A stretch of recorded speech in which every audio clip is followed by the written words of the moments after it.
I dream ప్రేక్షకులకు నమస్తే. నేను ఉదయశ్రీ.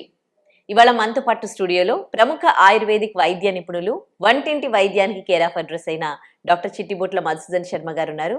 మరి ఈ వీడియో మస్ట్గా వాచ్ చేయండి. ఓవర్ వెయిట్ ఉన్న వాళ్ళు, ఒబేస్ ఉన్న వాళ్ళందరికీ కూడా చాలా మంచి రెమెడీ చెప్పబోతూ ఉన్నారు.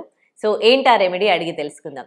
నమస్తే సార్. నమస్తే మా సార్, చాలా మంది అంటే ఓవర్ వెయిట్ ఉంటారు.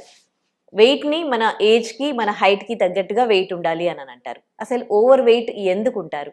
అండ్ చాలా మంది పాపము ఆ వెయిట్ తగ్గించుకోవడానికి జిమ్లలో జాయిన్ అవుతారు, రకరకాల మెడిసిన్స్ వాడతారు, అండ్ లాంగ్ టర్మ్ మెడిసిన్ వాడలేక ఇంకా దాన్ని వదిలేస్తారు. ఒకవేళ కొంతమంది ప్యాకేజ్ లాగా పార్లర్స్లో కూడా జాయిన్ అయిపోయి అవి ఇవి ట్రీట్మెంట్లు తీసుకొని తీసుకున్నన్ని నాళ్ళు సన్నమైపోతారు. ఆపేయగానే మళ్ళీ లాభవ్వడం ఎంతమంది సెలబ్రిటీస్ని కూడా చూసాము. అసలు వెయిట్ ఎక్కువగా ఉండడానికి రీజన్ ఏంటి? అండ్ మీరు సింపుల్గా ఏదైనా రెమెడీ చెప్పగలరా? ఊరికి లాంగ్ టర్మ్ 10 మెడిసిన్స్ వాడలేక ప్యాకేజ్లకి వెళ్ళే వాళ్ళందరికీ కూడా సింపుల్గా ఒక్కటేసారి వాడే మెడిసిన్ ఏదైనా మీరు చెప్పగలరా? తప్పకుండా మా మనసుంటే మార్గం ఉంది.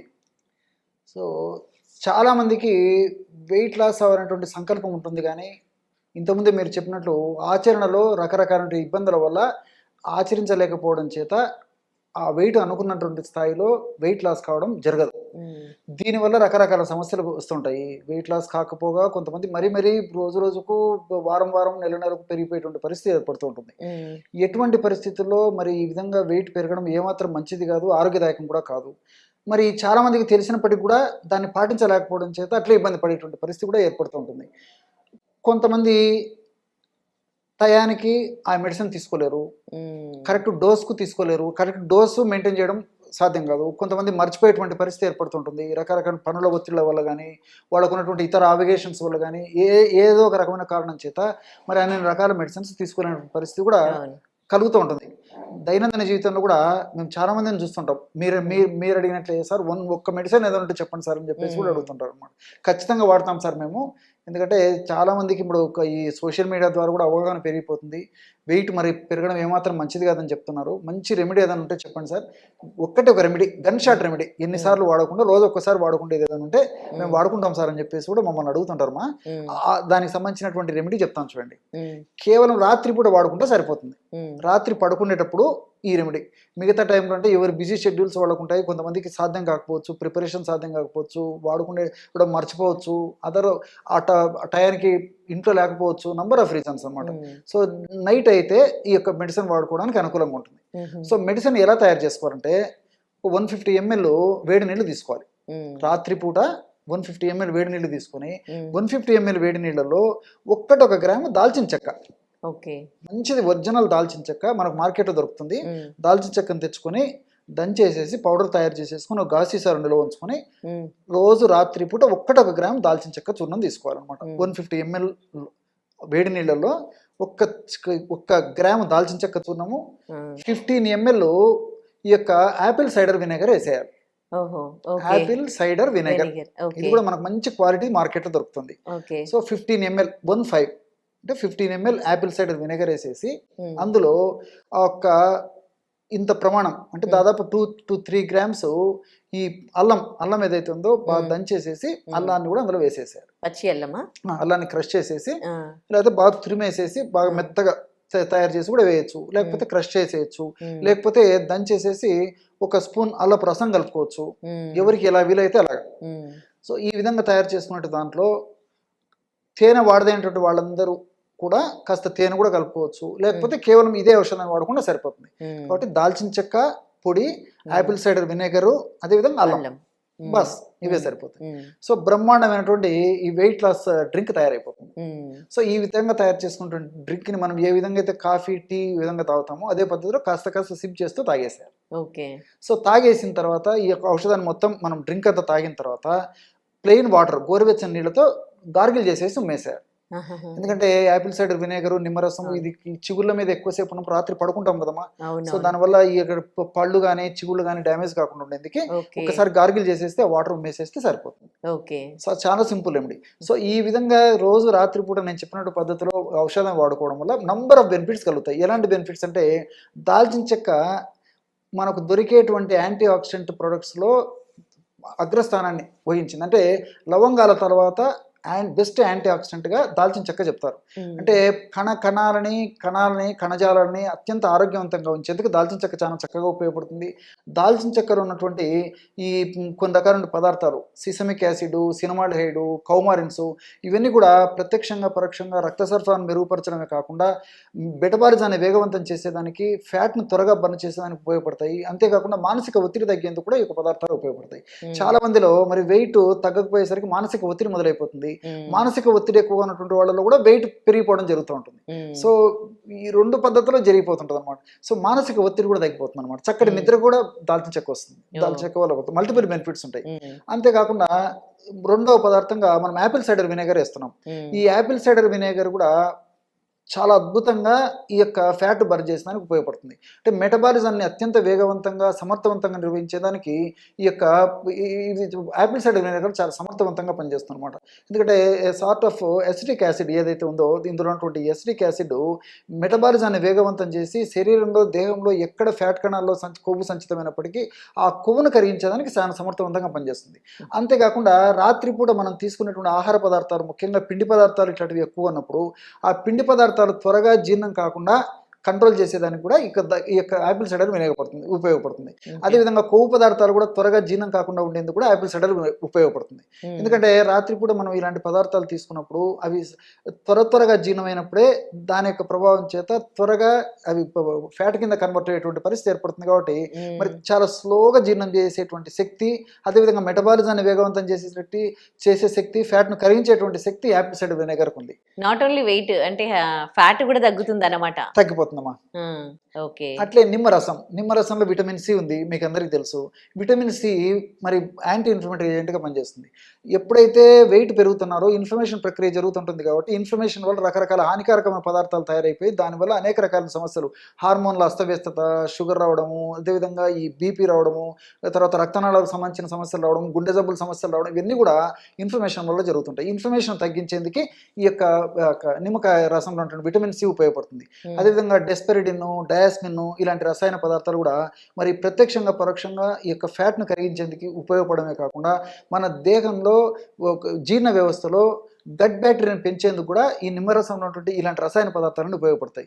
ప్రపంచవ్యాప్తంగా కూడా గట్ బ్యాక్టీరియాకి ఇప్పుడు చాలా ఫోకస్ మొదలైపోయింది అనమాట. గట్ బ్యాక్టీరియా అంటే గట్లో ఉన్నటువంటి జీర్ణ వ్యవస్థలో ఉన్నటువంటి బ్యాక్టీరియా, మంచి బ్యాక్టీరియా ఎంత బాగా ఆరోగ్యకరంగా ఉండి మరి ఎంత ఎక్కువ సంఖ్యలో ఉంటే అంత ఆరోగ్యవంతంగా ఉందని చెప్పేసి పరిశోధన కూడా నిరూపణ అయింది. కాబట్టి గట్ బ్యాక్టీరియాని పెంచేందుకు ఇది చాలా చక్కగా ఉపయోగపడుతుంది. అంతేకాకుండా ఇక్కడ ఈ యొక్క ఫార్ములా యొక్క మరొక ప్రత్యేకత ఏంటంటే గట్ బ్యాక్టీరియాని పెంచడం వల్ల జరిగేటువంటి మేలు ఏంటంటే, ఉదాహరణకి ఒక 50 క్యాలరీస్ ఉన్నటువంటి ఆహార పదార్థాన్ని తీసుకున్నట్లయితే సర్వసాధారణంగా వెయిట్ ఉన్నటువంటి వాళ్ళలో వెయిట్ తగ్గకపోవడానికి కారణం ఏమిటంటే 50 క్యాలరీస్ ఉన్నటువంటి ఆహార పదార్థము గట్ బ్యాక్టీరియా సరిగ్గా లేకపోతే 100 క్యాలరీస్గా కన్వర్ట్ అయిపోతుంది. అదే కాకుండా గట్ బ్యాక్టీరియా బాగుంటే 50 క్యాలరీస్ ఉన్నటువంటి ఆహారం కూడా గట్ బ్యాక్టీరియా యొక్క ప్రభావం చేత 25 క్యాలరీస్గా కన్వర్ట్ అయిపోతుంది. సో గట్ బ్యాక్టీరియా బాగుంటుంది కాబట్టి ఈ యొక్క ఫార్ములా గట్ బ్యాక్టీరియాని పెంచేందుకు కూడా ఉపయోగపడుతుంది. కాబట్టి మల్టిపుల్ బెనిఫిట్స్ ఉంటాయి. అదేవిధంగా ఎలాంటి సైడ్ ఎఫెక్ట్స్ ఉండవు. సింగిల్ మెడిసిన్ ఒక పూటకు వాడేటువంటి ఈ యొక్క సింగిల్ మెడిసిన్తోనే ఆరోగ్యకరమైనటువంటి ఆ వెయిట్ లాస్ అయ్యేదానికి అవకాశం ఏర్పడుతుంది. చిన్న పిల్లలు కూడా కొంతమంది ఇట్లా లావుగా ఉంటారుగా, వాళ్ళు ఇవి తీసుకోవచ్చా? వాళ్ళు హాఫ్ డోస్ తీసుకుంటే సరిపోతుందమ్మా. ఇందులో నేను చెప్పినటువంటి డోసులో హాఫ్, వయసు కొంచెం తక్కువ ఉన్నటువంటి వాళ్ళు అంతకంటే ఇంకా కొంచెం డోసును బట్టి డోస్ మార్చుకుంటే సరిపోతుందమ్మా. ఓకే. ఎప్పుడైతే వెయిట్ లాస్ అవుతారో అండ్ ఫ్యాట్ లాస్ అవుతారో స్కిన్ అనేది వేలాడబడము, ఇట్లా రూపురేఖలు మారిపోవడం జరుగుతుంది కదా, మరి దానికి ఇట్ సెల్ఫ్ అది టైట్నింగ్ అనేది అవుతుందా? చాలా మంచి ప్రశ్న అడిగారమ్మా. ఇప్పుడు ఇందులో పదార్థాలు ఫర్ ఎగ్జాంపుల్ ముఖ్యంగా ఈ మిగతా పదార్థాలతో పాటు నిమ్మరసంలో విటమిన్ సి ఉంది. కొలాజిన్ విపరీతంగా డెవలప్ చేస్తున్నాం. కొలాజిన్ అనేది ప్రోటీన్ సరిగ్గా లేకపోవడం చేతనే మరి వెయిట్ ఉన్నటువంటి తగ్గిపోయినటువంటి వాళ్ళు కానీ, క్రమంగా తగ్గిపోయినటువంటి వాళ్ళు కానీ చర్మం కింద ఫ్యాట్ కింద కొలాజిన్ భాగంలో కొలాజిన్ ఉంటుంది కదమ్మా, ఆ కొలాజిన్ త్వరగా ఇది కాకుండా కొలాజిన్ త్వరగా పెరిగేదానికి, దృఢంగా శక్తివంతంగా పటిష్టంగా ఉండేదానికి, కొలాజిన్ ప్రోటీన్ బాగా డెవలప్ అయ్యేదానికి ఈ నిమ్మరసం విటమిన్ సి ఉపయోగపడుతుంది. కాబట్టి ఒకవేళ వాళ్ళు తగ్గిపోయినప్పటికీ, వెయిట్ లాస్ అయినప్పటికీ చర్మం ముడతలు కానీ, చర్మం అందవికారంగా తయారు కావడం కానీ కూడా జరగదమ్మా. కాన్స్టిపేషన్ అనేది అంటే ఎలాంటి బాడీ తత్వం ఉన్న వాళ్ళకి ఉంటుంది, ఎందుకు ఉంటుంది సార్? సర్వసాధారణంగా వేడి తత్వం ఉన్నటువంటి వాళ్ళలో కాన్స్టిపేషన్ అనేటువంటి సమస్య ఉంటుంది. బాడీలో హీట్ ఉన్నటువంటి వాళ్ళలో, అదే మనం ఆయుర్వేద పరంగా చెప్పుకోవాలంటే వాత శరీరం, వాత ప్రకృతి గల వాళ్ళలో ఈ కాన్స్టిపేషన్ అంటే వాతం అనేటువంటి ఈ యొక్క ఏదైతే ఉందో బయలాజికల్ ఫ్యాక్టర్ ఏదైతే ఉందో, ఈ వాత దోషం ఎక్కువగా ఉన్నటువంటి వాళ్ళలో, వాత ప్రకృతి ఎక్కువ ఉన్నటువంటి వాళ్ళలో ఎక్కువ శాతం మందిలో కాన్స్టిపేషన్ అంటే మలబద్ధక సమస్య కలుగుతుంటుంది. కారణం ఏంటంటే దేహం ఉన్నటువంటి నీటి శాతాన్ని ఈ యొక్క వాతం, గాలి అని ఏదైతే చెప్తామో, ఎయిర్ అనేది చెప్తామో, ఆ యొక్క ప్రభావం చేత ఆ నీటి శాతం డ్రై అప్ కావడం చేత, మలంలో ఉన్నటువంటి నీటి శాతం కూడా డ్రై కావడం చేత అలాంటి వాళ్ళకి మలబద్ధక సమస్య కలుగుతుంటుంది. దీనికి తోడు మరి ప్రకృతి పరంగా అయితే పర్లేదు, కానీ మరి ప్రకృతి పరంగా కాకుండా కూడా కొంతమందికి ఏంటంటే వాళ్ళు పాటించేటువంటి విధి విధానాలు సరిగ్గా లేకపోవడం చేత మలబద్ధక సమస్య కలుగుతుంటుంది. అంటే ఉదాహరణకి ఫైబర్ తక్కువగా తీసుకోవడము, అట్లే నీళ్లు తక్కువగా తాగడము, తర్వాత టయానికి ఆహారం తీసుకోకపోవడము, టయానికి రెస్ట్ తీసుకోకపోవడము, ఇలాంటి చిన్న చిన్న కారణాల వల్ల మలబద్ధక సమస్య కలుగుతుంటుంది. దీనికి తోడు fast foods, junk foods, bakery foods, cool drinks, ice creams ఇవి విపరీతంగా తీసుకోవడము, మానసిక ఒత్తిడి, కొన్ని రకాలైనటువంటి వ్యాధుల వల్ల మలబద్ధక సమస్య కలుగుతుంటుంది. కొన్ని రకాలైనటువంటి వ్యాధులకు వాడేటువంటి కొన్ని స్పెసిఫిక్ మెడిసిన్స్ కూడా అంటే ఆధునిక కృత్రిమ రసాయన ఔషధాల వల్ల, ముఖ్యంగా మానసిక వ్యాధులకు వాడేటువంటి జబ్బులు, ఔషధాలు, అదేవిధంగా పార్కిన్సన్స్ అని చెప్పేసి ఆ యొక్క జబ్బు, ఆ జబ్బు ఒక రకమైన న్యూరలాజికల్ డిసీజ్ అనమాట. అలాంటి జబ్బులకు వాడేటువంటి కొన్ని రకాలైన మందులు, కొన్ని రకాలైన బీపీకి సంబంధించినటువంటి టాబ్లెట్స్ వాడేటువంటి పరిస్థితి ఉన్నప్పుడు ఆ రకమైన టాబ్లెట్స్ వల్ల, మెడిసిన్స్ వల్ల కూడా ఈ మలబద్ధక సమస్య కలుగుతుంటుందమ్మా. ఓకే. జనరల్గా అంటే నార్మల్గా అయితే ఒక మనిషికి కంప్లీట్గా ఎవల్యూషన్స్ అనేది ఎట్లా కంప్లీట్ చేసుకోవాలి, పొద్దున ఎట్లా ఉంటే హెల్దీగా ఉన్నట్టు? కాల విరేచనం ఆరోగ్యకరణం శ్రేష్టం అని చెప్పేసి మన మహర్షులు వేలాది సంవత్సరాల క్రితమే సూక్ష్మప్రాయంగా చెప్పడం జరిగిందమ్మా. అంటే కాల విరేచనం కావాలి అంటే సమయానికి గంట కొట్టినట్టు మోషన్ అయ్యేటువంటి పరిస్థితి ఏర్పడాలి. ఈ రోజుల్లో లైట్ వేసి వెతుకున్నా ఆ పరిస్థితి లేదు. ఇక్కడ ఒకటి కూడా లాజిక్ చెప్తాం చూడండి. మనము సర్వసాధారణంగా 2 సార్లు 3 సార్లు ఆహారం తీసుకుంటున్నాం, అంతే కదమ్మా? 2 సార్లు 3 సార్లు ఇన్ జనరల్గా. సరే, ఈ మధ్య కాలంలో మరి కల్చర్ పెరిగిపోయింది, నాగరికత పెరిగిపోయింది, ఫుడ్ ఐటమ్స్ ఎక్కువ పెరిగిపోయినాయి, క్రేవింగ్స్ పెరిగిపోయినాయి. 4 సార్లు అయిపోయింది. మళ్ళీ 5 సార్లు కూడా మొహమాటం కొద్దీ ఎవరైనా చెప్పినారని చెప్పేసి, ఏదో ఫ్రెండ్స్ చెప్పినారని చెప్పి మధ్యలో ఒకటి, మళ్ళీ రాత్రిపూట ఇంకొక సందర్భం బట్టి ఇంకొకటి. ఈ విధంగా ఏంటి రోజు 5 సార్లు 6 సార్లు ఫుడ్ తీసుకోవడం మొదలైపోయింది. 2 సార్లు యాక్చువల్ 2 సార్లు తీసుకోవాల్సింది 3 సార్లు అయిపోయింది, 4, 5, 6, 7 సార్లు కూడా అయిపోయింది. అలా కాకుండా కొంతమంది గంటకు ఒకసారి ఫుడ్ తీసుకునేటువంటి మహనీయులు కూడా ఉన్నారు. ఆ కేటగిరీ మనుషులు కూడా ఉన్నారండి. సో కొద్దిగా ఆకలి అయితేనే నింపేస్తుంటారు. సో ఈ విధంగా కూడా కొంతమంది ఉన్నారు అనమాట. కాబట్టి అంటే ఇన్నిసార్లు ఆహారం తీసుకున్నప్పుడు కనీసం రోజుకి 1-2 సార్లు మోషన్ అవ్వాలి కదండి, ఆ చెడు పదార్థము. ఇప్పుడు కనీసం 2-3 సార్లు మినిమం ఆహారం తీసుకున్నప్పుడు కనీసం 1-2 సార్లు మోషన్ కావాలి కదా. మరి ఎంతమందికి అవుతుందో ఆలోచన చేయండి. సో ఈ తీసుకునే ఆహారం పదార్థం వల్ల తయారైనటువంటి చెడు పదార్థము ఏదైతే ఈ యొక్క డెబ్రిస్ చెడు పదార్థం ఉందో, అదేవిధంగా దేహంలో జరిగేటువంటి ఈ రసాయనిక మార్పు వల్ల, జీవక్రియల వల్ల తయారైనటువంటి మల పదార్థం ఏదైతే ఉందో, ఇవన్నీ కలిసి దేహంలో ఎక్కువ కాలము నిల్వ ఉండడం చేత వివిధ రకాల జబ్బులు వస్తాయన్నమాట.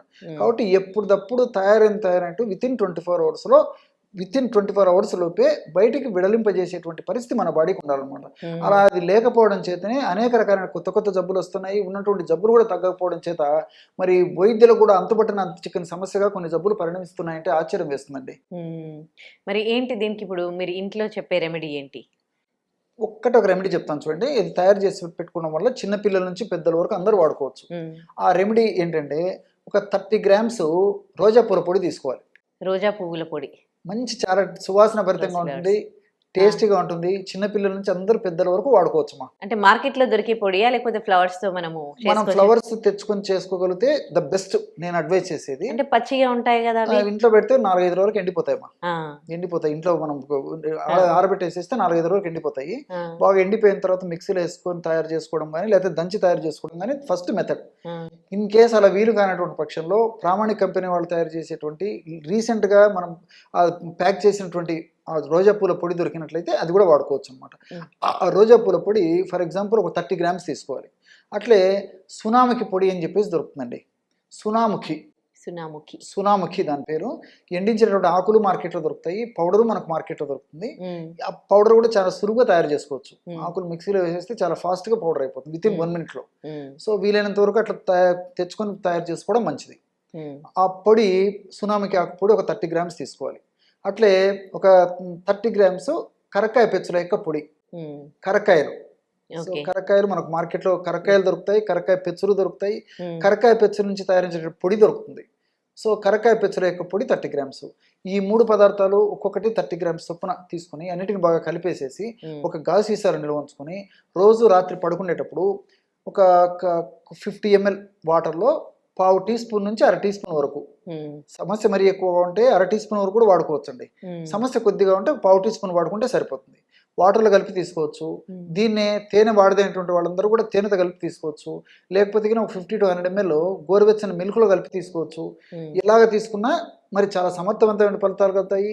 ఎక్కువ శాతం మందిలో వితిన్ ఫస్ట్ డే ఒక్క డోస్ వాడినప్పటికీ దాని రిజల్ట్ కనిపిస్తుంది.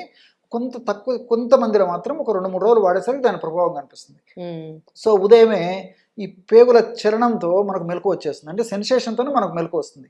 సో మోషన్కి వెళ్ళిన తర్వాత కూడా మరి నిమిషాల తరబడి ఏదో అవర్స్ టుగెదర్ కూడా వెయిట్ చేసి ముక్కి మూరికి ఇబ్బంది పడకుండా న్యాచురల్గా పేగుల కదలిక జరిగి ఎలాంటి ఇబ్బంది లేకుండా సునాయాసంగా లోపల తయారైనటువంటి మల పదార్థం అంతా ఈజీగా బయటకు వచ్చేస్తుంది అనమాట. సో సంపూర్ణంగా వచ్చినటువంటి పరిస్థితి కూడా ఏర్పడుతుంది. కాబట్టి ఈ విధంగా రోజు రాత్రిపూట తీసుకోవడం వల్ల సమర్థవంతమైన ఫలితాలు కలుగుతాయి. ఇప్పుడు వేరే మెడిసిన్స్ వాడుతున్న వాళ్ళు, అలోపతి మెడిసిన్స్ వాడుతున్న వాళ్ళు, ఏ ఏజ్ వాళ్ళైనా కానీ ఇప్పుడు మీరు చెప్పిన పౌడర్ వాడొచ్చా? అలోపతి వాళ్ళు ఫర్ ఎగ్జాంపుల్ ఈ లాక్సిటివ్స్ వాడుతుంటారు. అలాంటి వాళ్ళు వాడే పడితే అది ఆపేసేసి లాక్సిటివ్స్ అనేటువంటి అలోపతికి సంబంధించినటువంటి మందులు ఇది వాడుకుంటే సరిపోతుంది. అట్లా ఏ వయసు వాళ్ళని వాడుకోవచ్చు ఇవి నేను చెప్పినటువంటి పౌడర్. కానీ చిన్న వయసు వాళ్ళైతే ఫర్ ఎగ్జాంపుల్ 10 సంవత్సరాలు 15 సంవత్సరాలు ఇలాంటి చిన్న పిల్లలకైతే ఈ డోస్ పావు టీ స్పూన్ కాకుండా అందులో సగం తగ్గించాలి. అదేవిధంగా ఒక 2 సంవత్సరాల నుంచి 5 సంవత్సరాలు ఏజ్ ఉన్నటువంటి వాళ్ళైతే 3-4 చిటికెల నుంచి దాదాపు పావు స్పూన్లో అర సగం తీసుకోవాలి. అట్లా వయస్సును బట్టి తీసుకుంటే మంచి రిజల్ట్స్ ఉంటాయి. ఎక్కువ శాతం మంది నేను చెప్పినట్లు with in first day result వస్తుంది. కొద్ది శాతం మందిలో మాత్రం 2-3 రోజులు వాడితే కానీ రాదు. అదే ఇంకొకటి ఏంటంటే ఇక్కడ మనం మరొకటి చెప్పుకోవాల్సింది ఏంటంటే ముఖ్యంగా ఈ పసిపిల్లలు పాపం వాళ్ళకు నోరు లేదు, ఏడుస్తుంటారు, కడుపులో అజీర్ణంగా ఉంటుంది, పాలు జీర్ణం కావు, పొట్ట ఉబ్బరంగా ఉంటుంది, మోషన్ కాకపోవడం చేత కడుపు నొప్పి, పోటు, సంకటము, అనీజీ, డిస్కంఫర్ట్ అని ఉంటాయి. సో తల్లులు వాళ్ళ ఆ బాధను గమనించి తల్లులు కనుక్కొని ట్రీట్మెంట్ ఇవ్వాల్సింది తప్ప మరి పసిపిల్లలు చెప్పుకోలేరు. సో అలాంటి పరిస్థితి ఉన్నప్పుడు తల్లులు కూడా ఏం చేయాలంటే మరి జస్ట్ ఒక పించ్ ఆఫ్ దట్ పౌడర్ తీసుకొని సన్వాలతో రంగరించేసేసి కానీ లేకపోతే తేనెతో రంగరించి కానీ నాలుగు చేస్తే చప్పరించి మింగేస్తారు పిల్లలు. సో చాలా ఫాస్ట్గా రిజల్ట్ వస్తుందమ్మా. సో పొట్ట ఉబ్బరం తగ్గిపోతుంది, పొట్ట నొప్పి తగ్గిపోతుంది, తర్వాత పొట్టలో కంఫర్టబిలిటీ వస్తుంది, బాగా ఆకలి అయిపోతుంది, ప్రేగుల చలన శక్తి జరిగి బాగా మోషన్ అయిపోతుంది. చిన్నపిల్లలు అంత హుషారుగా ఆరోగ్యవంతంగా ఉల్లాసవంతంగా ఉండేదానికి కూడా ఉండేటువంటి పరిస్థితి ఏర్పడుతుంది. ఇందాక మీరు అంటే ఆహారపు అలవాట్లు మారిపోయాయి, చాలా ఎక్కువ సార్లు తింటున్నారు అని అంటున్నారు కదా, అంటే అట్లా తినొద్దా? కొంతమందికి స్నాక్స్ తినే అలవాటు ఉంటుంది. ఇప్పుడు మార్నింగ్ తింటారు, ఆఫ్టర్నూన్ తింటారు, నైట్ మనం హెవీ మీల్స్ తీసుకుంటాం, మధ్యలో స్నాక్స్ లాంటివి తీసుకుంటూ ఉంటారు. అట్లా తీసుకోవచ్చా? కొంతమందికి ఏమో గంటకు ఏదో ఒకటి తినడం అలవాటు ఉంటుంది, లంచ్ లైట్గా తీసుకుంటారు. అసలు ఆహారం అనేది మార్నింగ్ టు నైట్ వరకు ఎట్లా తీసుకోవాలి? నిజంగా చెప్పాలంటే మనం పూర్వకాలం పెద్దల పద్ధతిలో మరి పెద్దల మాట సర్దిముట అని చెప్పేసి వాళ్ళు పాటించిన విధానం చాలా చాలా మంచిదమ్మా. సాయం ప్రాతర్ మనుష్యాణం అశనం వేద నిర్మితం అంటుంది మన వేదశాస్త్రం. సాయం ప్రాతర్ మనుష్యాణం అశనం వేద నిర్మితం, 2 సార్లు మనం ఆహారం తీసుకోవాలి. పూర్వకాలం అంతా మరి ఏకభుక్త, ఒక భోజనం చాలా మంచిది, కానీ ఏదో పెద్ద పెద్ద వాళ్ళకు ఋషి పుంగవులకు సరిపోతుంది, కానీ అందరికి సామాన్య మానవునికి వీలు పడదు. కాబట్టి సో మనం 2 పూట్ల ఆహారం తీసుకుంటే సరిపోతుందమ్మా. సో ఉదయం ఒకసారి, సాయంత్రం ఒకసారి తీసుకుంటే సరిపోతుంది. మనకు తీసుకునేటువంటి విధానం కానీ ఆహారం వండుకునేటువంటి విధానం కానీ సరిగ్గా తెలియక, అవగాహన లోపంతో వాటిని సరిగ్గా తయారు చేసుకోలేక అటువంటి ఆహారం తీసుకోవడం వల్లనే ఇలాంటి ఇబ్బందులు ఎదురవుతున్నాయి. ఫర్ ఎగ్జాంపుల్ ఉదయం పూట ఇడ్లీ, తర్వాత దోశ, తర్వాత ఈ చపాతి, ఉప్మా ఇలాంటివి తీసుకోవడం చేత వీటిలో ఎక్కువ కార్బోహైడ్రేట్స్ ఉండడం చేత కార్బోహైడ్రేట్స్ ఉన్నటువంటి ఈ యొక్క ఆహార పదార్థాలను తీసుకున్నప్పుడు త్వరగా జీర్ణమయ్యేసి వెంటనే మళ్ళీ ఆకలి అయిపోతుంది. ఫర్ ఎగ్జాంపుల్ మీరు బ్రెడ్ తీసుకోండి, మైదా పిండితో చేసినటువంటి బ్రెడ్, తర్వాత ఇట్లాంటి బేకరీ ఐటమ్స్ తీసుకున్నారు అనుకో ఫర్ ఎగ్జాంపుల్, సో 1 గంట 2 గంటలు మళ్ళీ ఆకలి అయిపోతుంది. క్రేవింగ్ వచ్చే కొద్దీ మళ్ళీ ఫుడ్ తీసుకుంటాం. సో ఫుడ్ తీసుకునే కొద్దీ మళ్ళీ జీర్ణం అయిపోతుంది, అదంతా ఫ్యాట్ కింద మారిపోవడము, షుగర్ కింద మారిపోవడము, మరొక చెడు పదార్థం కింద మారిపోవడం జరుగుతుంది. కాబట్టి తీసుకునే ఆహారంలో మరి ఫైబర్ ఎక్కువ ఉండాలి, ప్రోటీన్స్ ఎక్కువ ఉండాలి, అవసరాన్ని బట్టి కార్బోహైడ్రేట్స్ ఉండాలి. ఈ విధంగా సంతులిత ఆహారం తీసుకున్నప్పుడు ఇలాంటి ప్రాబ్లమ్స్ ఉండవమ్మా. మనకు తెలియక అందులో ముఖ్యంగా ఏంటంటే ఇప్పుడు తీసుకునేటువంటి ఈ ఆహార పదార్థాలు కూడా కార్బోహైడ్రేట్స్ ఎక్కువ తింటున్నాం. ఉదయం కార్బోహైడ్రేట్ ఫుడ్డే త్వరగా జీర్ణం అయిపోతుంది. పాలిష్డ్ ఫుడ్, ముఖ్యంగా కార్బోహైడ్రేట్స్ అంటే మొత్తం పాలిష్ చేసినటువంటి ఇడ్లీ, దోశ, ఉప్మా, తర్వాత చపాతి, మీరు ఏదైనా తీసుకోండి, మొత్తం పాలిష్ చేసినటువంటి ఆ యొక్క ధాన్యాలతోనే చేసుకుంటారు. మధ్యాహ్నం భోజనం అట్లా అయిపోయింది, రాత్రిపూట తీసుకునే ఆహారం అయిపోయింది.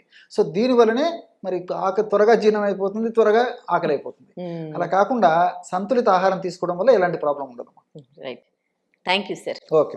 And for more videos, Please subscribe to iDream. Please subscribe to iDream. Please subscribe iDream. And please subscribe to iDream. For more videos, subscribe to iDream. please like, share and subscribe to the channel. Congratulations, iDream. subscribe to iDream. Subscribe to iDream. So subscribe to iDream Media. iDream ki iDream team andarki huge congratulations. Please subscribe iDream Media. Please subscribe to iDream. Subscribe iDream. Please subscribe to iDream. iDream అంటే నా కళల channel subscribe చేసుకున్నారు, నోరు తిరుగుతలేదు, మీరైతే గంట గుర్తు కొట్టండి. For more such videos, please subscribe to iDream. Subscribe to iDream. Please subscribe to iDream. Please subscribe iDream Media. Please do subscribe to iDream. Please subscribe to iDream Media. For best entertainment and information, please subscribe iDream. And don't forget to subscribe to iDream.